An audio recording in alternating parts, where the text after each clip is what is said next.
सदियों से मंगोलिया की पहाड़ियों में एक बहुत बड़ा रहस्य दफन है। आखिर कहाँ है दुनिया के सबसे बड़े कॉन्करर चंगेज़ खां की कब्र? आखिर कहाँ दफनाया गया था उसे? सैकड़ों सालों से हिस्टोरियन इसकी तलाश में हैं, लेकिन नाकामी के सिवा उनके हाथ कुछ भी नहीं लगता। इस वीडियो को आखिर तक देखते रहिए। हम जानेंगे चंगेज़ खान की गुमनाम कब्र और उसकी मृत्यु से जुड़े रहस्यों और कहानियों के बारे में। अगस्त 1227 को 65 साल की उम्र में चंगेज़ खान की मृत्यु हुई थी, लेकिन उसकी मृत्यु की वजह आज भी रहस्य बनी हुई है। इस दुनिया में लाखों कहानियां हैं जो हमें चंगेज़ खान की मृत्यु के बारे में बताती हैं, लेकिन चंगेज़ खान की मृत्यु के बारे में ऐसे रिकॉर्ड्स भी मौजूद हैं जो चंगेज़ खान के समय के आसपास लिखे गए थे, लेकिन उनमें भी कॉन्ट्रडिक्शन है। ऐसी एक किताब है जिसका नाम है the secret history of Mongols. ये किताब मंगोल्स हिस्ट्री का सबसे पुराना रिकॉर्ड है। इसमें लिखा है, एक दिन चंगेज़ खान शिकार पर गया था और इसी दौरान उसकी अपने घोड़े से गिरकर मृत्यु हो गई। वो पहले ही काफ़ी बूढ़ा हो चुका था। एक ऐतिहासिक दस्तावेज से ये पता चलता है कि चंगेज़ खान तंगूत एम्पायर के खिलाफ अपनी आखिरी लड़ाई में मारा गया था। मार्को पोलो, जो कि 13वीं सेंचुरी के एक इटालियन एक्सप्लोरर थे, इन्होंने 1271 से लेकर 1295 के बीच एशिया की यात्रा की थी।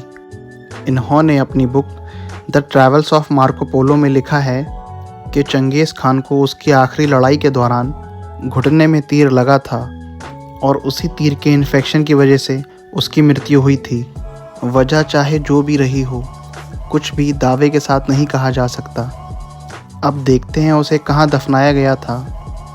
बहुत से ऐतिहासिक दस्तावेज़ों से ये पता चलता है कि चंगेज़ खान को मंगोलिया की पहाड़ियों में बुरखान खाल्तून नाम की पहाड़ी में दफनाया गया था।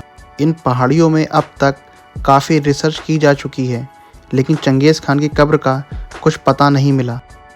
एक आर्कियोलॉजिस्ट मोरी क्राविस्ट ने अपनी ज़िंदगी के 40 साल चंगेज़ खान की कब्र को ढूंढने में लगा दिए और 2012 में वे इसे खोजे बिना ही चल बसे। अपनी मृत्यु के कई साल पहले ही चंगेज़ खान ने ये हुक्म दे दिया था कि उसको दफनाते वक्त ऐसा कोई भी निशान बाकी नहीं रहना चाहिए जिससे इस बात का हल्का सा भी सुराग मिल सके कि उसे कहाँ दफनाया गया था। कहानी कुछ ऐसी है, चंगेज़ खान की शव यात्रा की सभी ज़रूरतों को पूरा करने के लिए 2000 लोग शामिल हुए थे।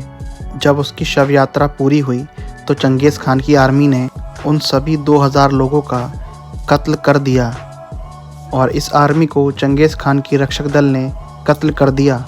ये रक्षक दल चंगेज़ खान की शव यात्रा के रास्ते में खड़े किए गए थे। इंस्ट्रक्शंस दिए गए थे, उस रास्ते से जो भी शख्स गुजरेगा उसे मार दिया जाएगा।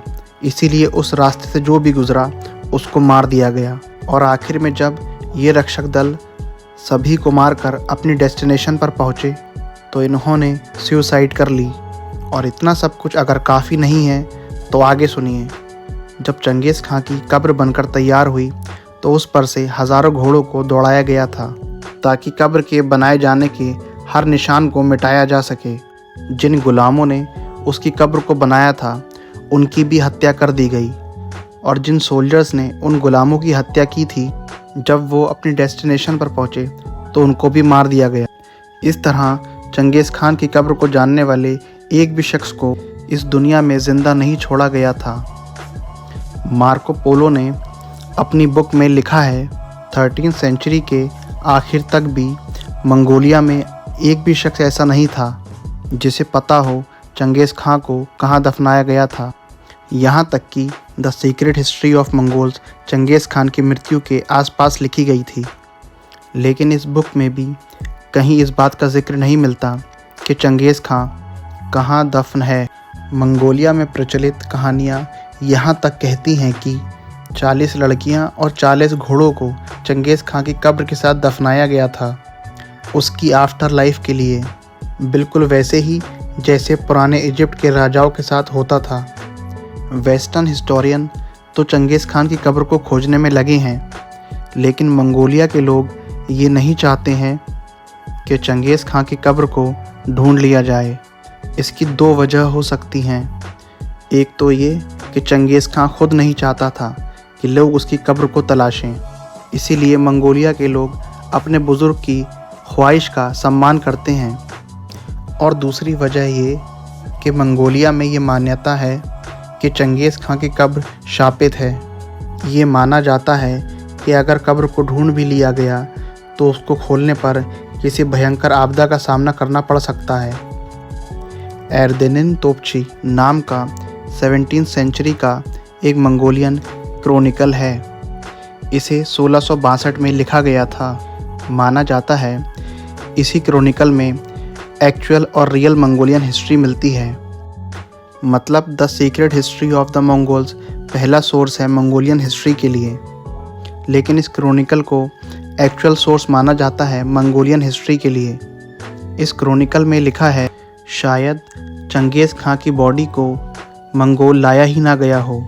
मतलब आखिरी लड़ाई में जहां उसकी मौत हुई थी शायद उसे वहीं दफना दिया गया हो और एक खाली कॉफिन मंगोलिया लाई गई हो और लोगों को भ्रमित करने के लिए उसी ताबूत को बुरखान खालदून की वादियों में दफनाया गया हो और शायद ही चंगेज़ खां की झूठी शव यात्रा निकाली गई हो और बेवजह इतनी सारी हत्याएं की गई हों ताकि लोग इसी बात को सच मान लें कि चंगेज़ खां इन्हीं पहाड़ियों की वादियों में कहीं दफन है और लोगों को कभी भी उसकी कब्र का पता न मिल सके, जैसा कि चंगेज़ खां चाहता था।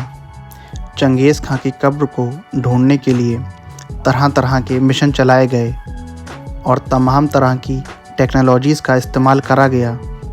नेशनल ज्योग्राफिक्स ने तो सैटेलाइट के ज़रिए चंगेज़ खान की कब्र ढूंढने की कोशिश की थी, लेकिन वो असफल रहे। आज तक किसी को भी इसमें सफलता नहीं मिली। दोस्तों, क्या आप जानते हैं अगर चंगेज़ खान की कब्र को ढूंढ लिया गया तो वो कैसी दिखेगी? शायद ऐसी। इस वीडियो में इतना ही। तो चलिए इस वीडियो को यहीं एंड करते हैं।